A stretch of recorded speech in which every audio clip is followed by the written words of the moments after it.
I love the song that the choir sang today. Mark Miller wrote that song. We directed the choir together at Drew, gospel choir. Extraordinary musician. Wasn't that beautifully done? Thank you all. Thank you very much. I was thinking about this sermon for a few weeks now. I've been preaching from Romans in kind of a series. I didn't tell you it was a series. I thought I'd let it show itself that it was a series. But this particular passage is one that really brings me comfort, especially in times that are tumultuous like these. I don't know about you, but I'm feeling a little weary of the kind of heavy rancor and upset in the national discourse and around the globe. Are you feeling heavy? Raise your hand if you're feeling just a little heavy. Yeah, it's like we're having a world war, a third world war. And I said before, and I want to say again, this is a war that is showing up as violence in places like Kenya, and places like China, and places like New Orleans, Baton Rouge, Minneapolis, the cities that Jeff named for us. It's showing up as violence. It's showing us as tension in the protest marches. It's showing up as violence in the sort of battle against black bodies.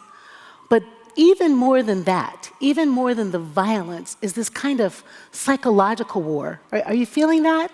Like a war of ideologies, a war being fought in the Twitter sphere, a war being fought on Facebook, a war being fought on news channels, Fox versus MSNBC. I heard this morning on the news that the news that comes into our news feed knows what we want to see, knows what we want to hear. So in some way, even behind the scenes, the war is being fought to tell us the truths that we already believe to be true, and to not kind of challenge our assumptions or challenge our positions. We are, I think, in an ideological war. And in that war, in some way, we're all casualties. I mean, no one might hit us. We might not get, our arm hurt in a protest march. We certainly praise God, please God, don't let us get shot or wounded. But in some way, our psyches are being damaged, right? Our brains are absorbing all this negative energy, and our souls are hurting. Is your soul hurting? My soul hurts. It's a kind of trauma, in a way. And in this war of ideologies that is not only being fought in the world, but being fought in the spaces close by us, maybe even at the family dinner table, John and I took some old aunties out to lunch 2 days ago. They are 86 and 90. Yeah, I know. And they're just sweet. These are John's mom's sisters, Dot and Jane. But at the table, where we had sworn we would not get into political conversation, I couldn't resist it. Because I'm always doing a little ethnographic study, like who's going to say what. And I heard relatives who I love say things like, maybe we need a wall at Mexico. And maybe Trump is right about keeping the Muslims out. At your dinner table or out with friends with whom you don't share progressive theology, you might hear things, take in things that are making you say, what the what? And your heart is broken and your soul hurts. And when this happens, when we're traumatized like this, and we ask ourselves kind of what's going on in the world, we notice in our bodies our own stuff as well. Our anger can be right there just underneath the surface. Am I the only one? Somebody looks at you sideways on the subway and you're ready to punch him in the neck. Somebody gets in front of you in the grocery store and what would have been a simple, small infraction feels like it's worth a big pin of salt. Your family is speaking to you and you're not so compassionate because you're thinking, how could they possibly think that? And instead you just feel angry and frustrated. You're asking yourselves, what the heck is going on in the world, but also with you? Why am I so cranky, and why am I so cross, and why am I so irritable? This is trauma. And these are the symptoms of trauma, along with a dry throat. We're traumatized. So we might have like a persistent headache or tension between our shoulders that we can't really get rid of. And you go to yoga class and you try to stretch it out and you get through with that and it's set back again. So you're overdoing Advil. That's my stuff. I love 3 Advil and I'm in good space. Or maybe you're using alcohol in different ways, that your Chardonnay moment has turned into a bottle at a time. Or maybe you're using food to comfort yourself. I gave up potato chips about 2 years ago, but a cashew is a really good potato chip. Because you can tell yourself that it's good for you, but in fact, it's a lot of fat. Are any of you using things in your mouth, smoking more, chewing more gum, eating more, because the mouth is a pacifier, right? It calms us down. It does. Maybe you are not sleeping so well because you feel tense and overwhelmed and you just can't wind down at night. Is that happening for any of you? These are the symptoms of trauma. And maybe you're taking it out. Taking this out on the one who loves you the most because they'll understand you the best. So maybe you're snapping at your little one more than you want to, or taking it out on your lover or your partner. Yeah? We are, as a people, I think, experiencing trauma. And when that happens, the lines are drawn very clearly. There are ins and outs. There are winners, there are losers. There are good guys and bad guys, and the bad guys got nothing to teach us. We got nothing for them. That's happening in the public square, and I'm afraid it's also happening pretty close to home. Are these labor pains? John and I were asking each other last week. I think they are. I think they are labor pains. And when I say that, I have a caution because some theological next step would be that the suffering that we're experiencing, the pain that we're experiencing, the ideological war that we're in is like redemptive suffering. I don't believe that for 1 minute. And do you know what I mean when I say that? Like there can be a kind of Christological understanding or theological understanding that God sent Jesus into the world to die, and because Jesus died, his suffering redeems us and saves us. Or maybe God sent Jesus into the world to live. Maybe God sent Jesus into the world to live a holy and just and good and loving and generous and grace-filled life, and because he was good, he got killed. Because he spoke against the powers and principalities, because he had a new worldview. I mean, maybe God didn't at all intend for Jesus to die, but he did die. And this is what Paul is arguing in the text today, that God turns all things into good. That God works all things to good. Are you with me? That God can take this horrific crime against God's beloved Son and somehow redeem that. Somehow have 12 disciples get excited and make a worldwide movement called Christianity, in which love is the key, in which life-giving hope is the outcome. What I'm saying is, the suffering we're enduring right now, I don't think God caused it. I don't think God is the engineer of it. But I think our God is quite capable of taking even that ugly stuff, even kidnapped girls, even violence against people in a shopping mall, even state-sanctioned executions of brown and black bodies, even the horrific assassination of peacekeepers. Maybe God is able to take all of that and bring something out of it, make something out of it in us. I think God is making something in us. Something is being wrought in us. Something like empathy. Something that says, when my neighbor is hurting, I am hurting as well. When there is a family grieving, my heart is broken. When there's a child hungry, my stomach growls.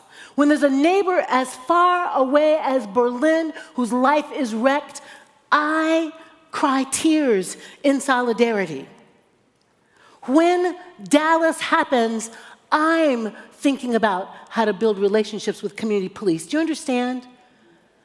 God, the God I love, the God I worship, the God I work for, isn't capable of capricious acts against innocent people.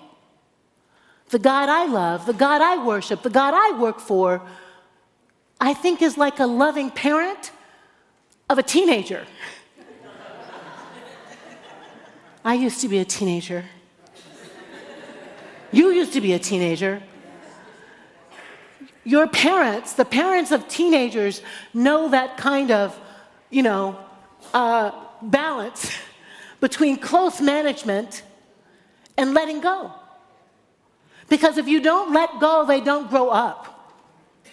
If you hang on too tight, the container, the holding environment, the space in which a child develops, if you hold on too tight, you suffocate their independence, you suffocate their thinking, you retard their growth.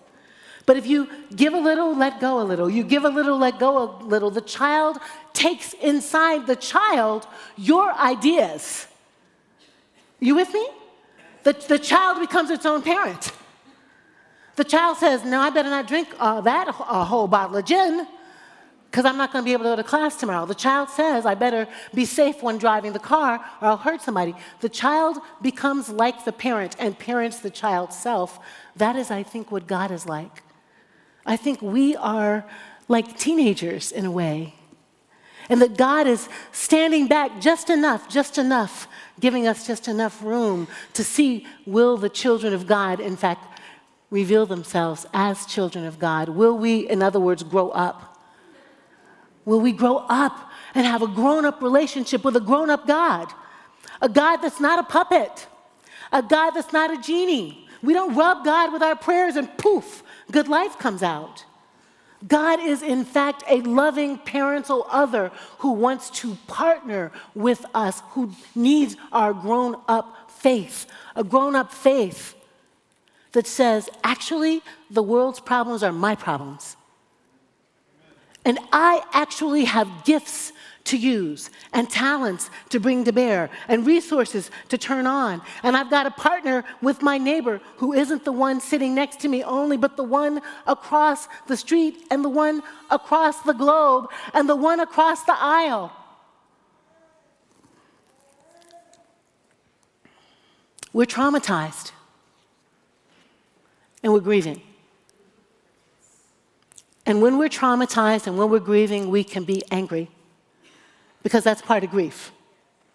And when we're traumatized and when we're grieving, we're angry and we can be in denial and we can bargain with God when we're grieving. Like, bargaining's like, oh God, if only I pray so hard, you'll save us.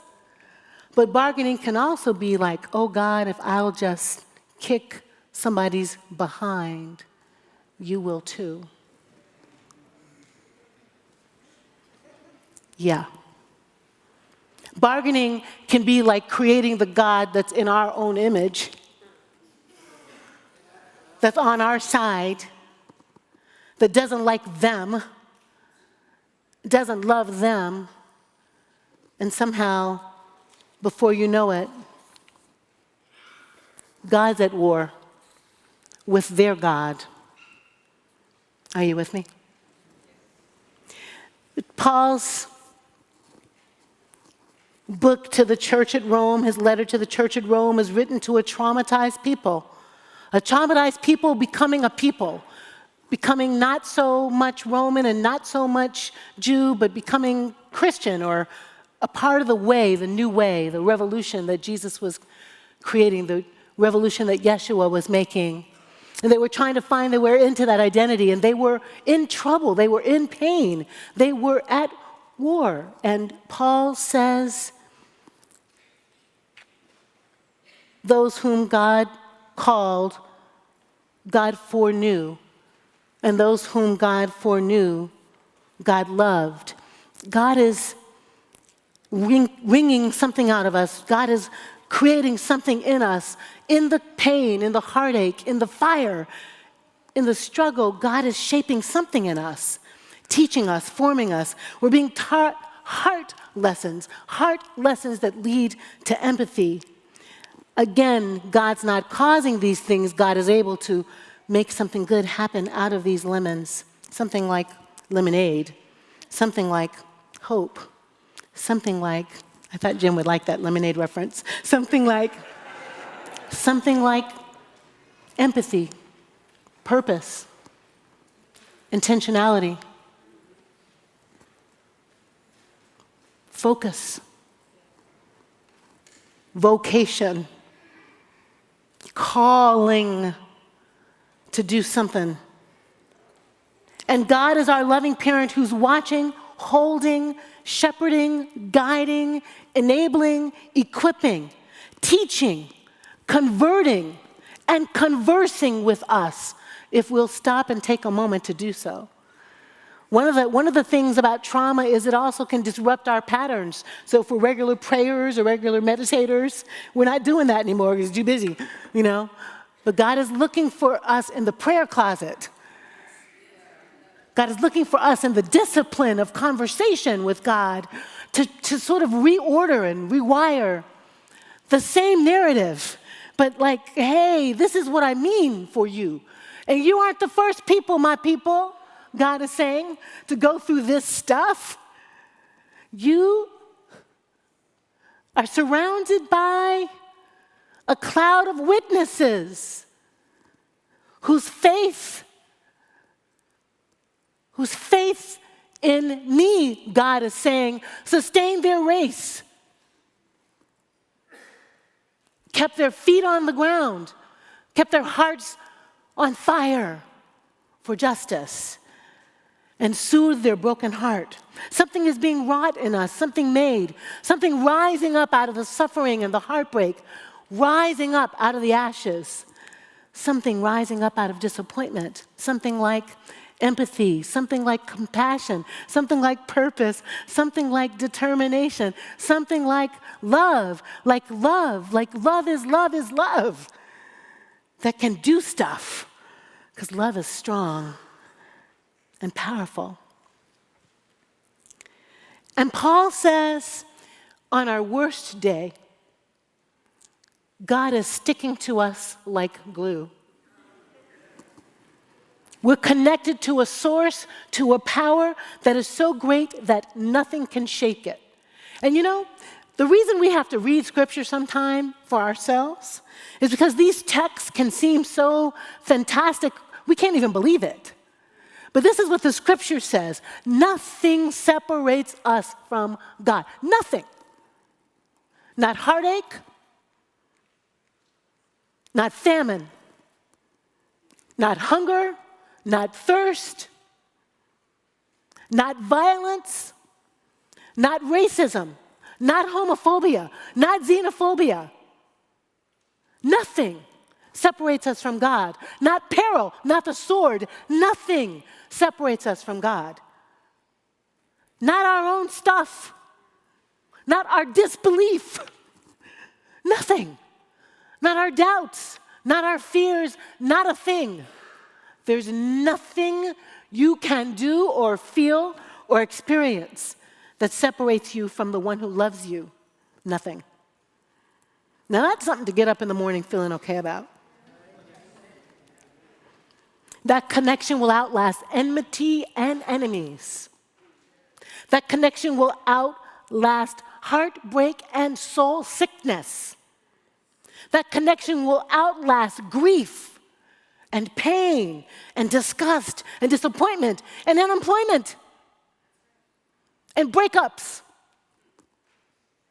That love, that connection to the source is like superglue. And it will mend our hearts. Do y'all know that superglue was created on the battlefield to bind wounds? These are just the things I want to tell you because I know them. And They're sermon illustrations, but it was created on the battlefield. When you don't have sutures, you take some skin, you put some super glue, you keep moving. God's love is like that, like super glue, to bind up our hearts and to bind us to one another. Paul says, in the face of evidence to the contrary, we must remember that we are more than conquerors, more than conquerors, more than winners. More than winners in the battle, we are God's people.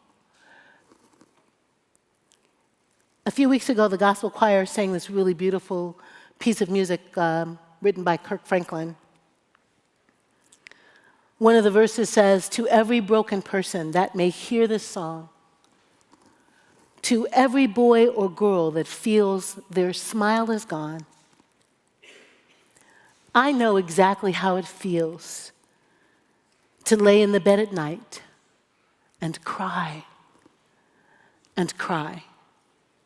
Kirk Franklin's writing that song, but kind of like in the voice of Jesus, you know what I'm saying?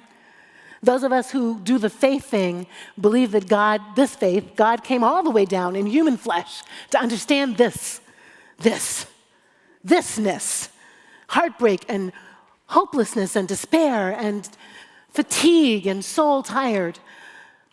I know exactly what it feels to lay in the bed at night and cry and cry. Don't you worry.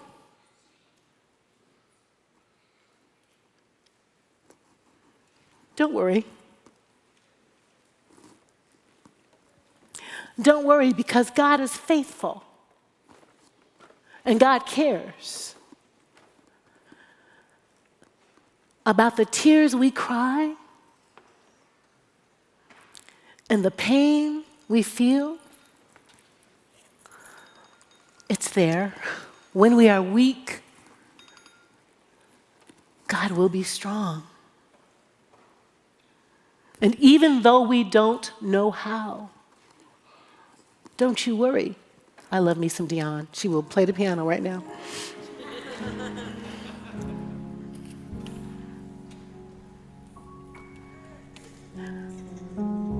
I don't know these lyrics, John Del Cueto. Come up here.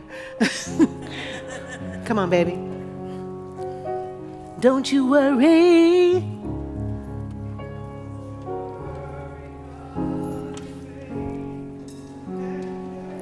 God is faithful and God cares about the tears you drop and the things you know He's there.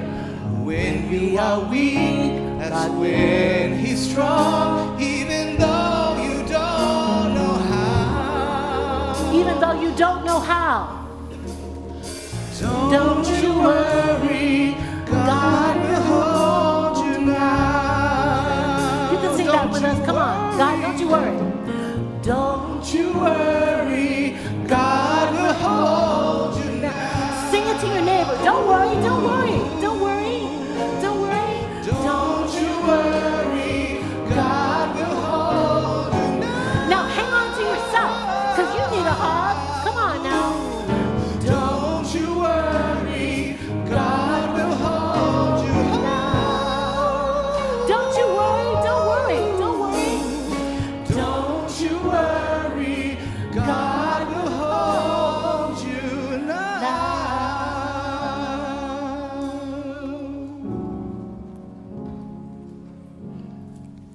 I've been told I've been giving soft landings in my sermons.